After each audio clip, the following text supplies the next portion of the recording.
श्री गणेशाय नमः। आत्मज्ञानामृत ग्रंथ के द्वारा जीवन की सार्थकता और सत्यता क्या है, इसे प्रदर्शित किया गया है। श्री गणेशाय नमः। श्री आत्मज्ञानामृत ग्रंथ समस्त धर्म ग्रंथों का सार, भाग 44। अरे दुष्ट मानव, तूने अपनी दुष्टता का परिचय दिया। खून एक है, रंग एक है, जाति भेद क्यों उपजा दिया। एक ही छत है सबके ऊपर, धरती भी तुझे एक दिया। मानव तेरी मन की विकृति ने लाखों घर बना दिया। श्लोकार्थ।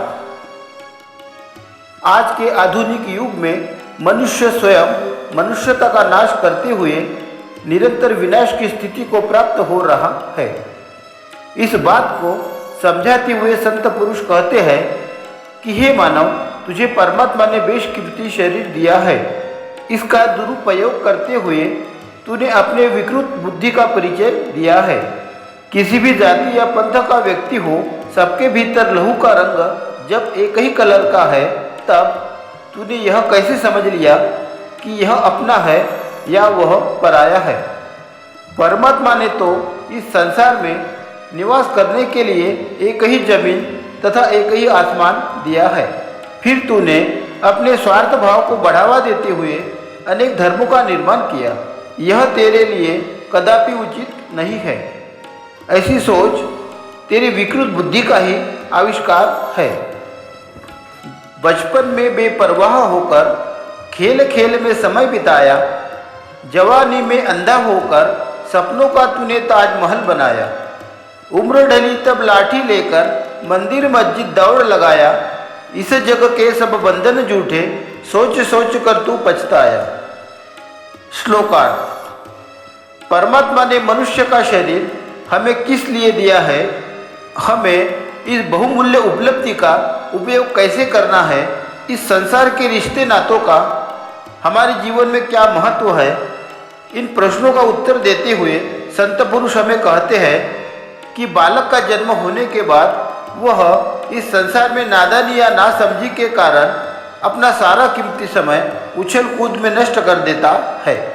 फिर जब वह बालक जवानी की दहलीज पर कदम रखता है, तब वह अपने बुद्धि चातुर्य का उपयोग करते हुए अपने जीवन को सुखी बनाने के लिए, ऐशो आराम की चीज़ें जुटाने के लिए, धन कमाने के कार्यों में लग जाता है और स्वार्थ सिद्धि के मार्ग पर चलते हुए सत्य के मार्ग से भटक जाता है।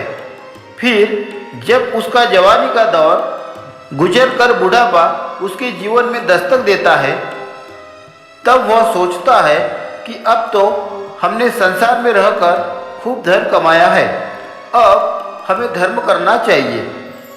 फिर वह अनेक तीर्थस्थलों की यात्रा करने में लग जाता है, परंतु इस स्थिति में उसका कमजोर शरीर तथा संसार की मोह माया में फंसा हुआ उसका मन उसका साथ नहीं देते और अंत में जब संसार के लोग, इनके लिए उसने जीवन का बहुमूल्य समय व्यतीत किया था, वह सब साथ छोड़कर किनारा करते हुए दिखाई देते हैं, तब व्यक्ति इस नश्वर संसार की व्यर्थता को जानकर एक बार जरूर पश्चाताप करता है।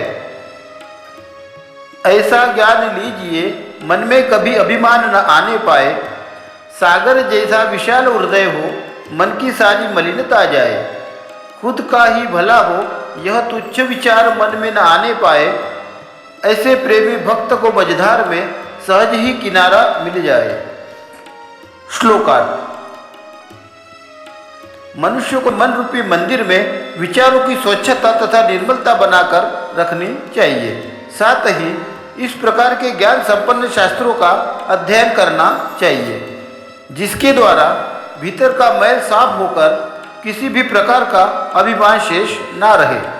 जिस प्रकार सागर अनेक नदियों का मैल अपने भीतर स्वीकार करके स्वच्छ तथा निर्मल जल प्रदान करता है, इस सागर के गुणों को अपनाते हुए स्वयं स्वार्थ सिद्धि का विचार छोड़कर समाज के लिए कार्य करना चाहिए। इस प्रकार कार्य करते हुए मनुष्य के ऊपर सदा परमात्मा की कृपा बनी रहती है। रचना कर ली धर्म ग्रंथ की, जात पात निर्माण किया, परमात्मा की महती कुचलकर पाखंडी तूने ये क्या किया। मानवता के खंडन के लिए तूने तो लाख प्रयास किया, सब में बसा वह अंतर्यामी, उसका ना कभी तूने ध्यान किया। श्लोकार्थ। एन केन प्रकार से मेरा राष्ट्र समाज में नाम हो जाए, अन्य लोगों की अपेक्षा मेरा समाज में वर्चस्व बना रहे, मेरे नाम का इस संसार में झंडा कायम रहे, इस उद्देश्य से मनुष्य ने अपने विकृत विचारों के द्वारा जाति भेद तथा ऊंच नीच का निर्माण किया है।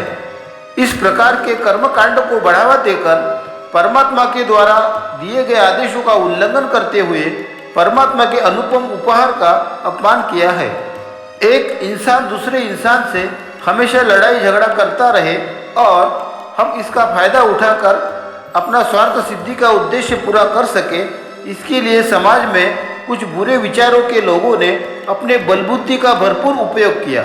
ऐसा करते समय वे इस बात को नज़रअंदाज करते रहे कि हर व्यक्ति में एक ही परमात्मा की दिव्य शक्ति निरंतर कार्य कर रही है और इंसान की हर हरकत पर परमपिता परमेश्वर की निगाहें सदा ही टिकी हुई है।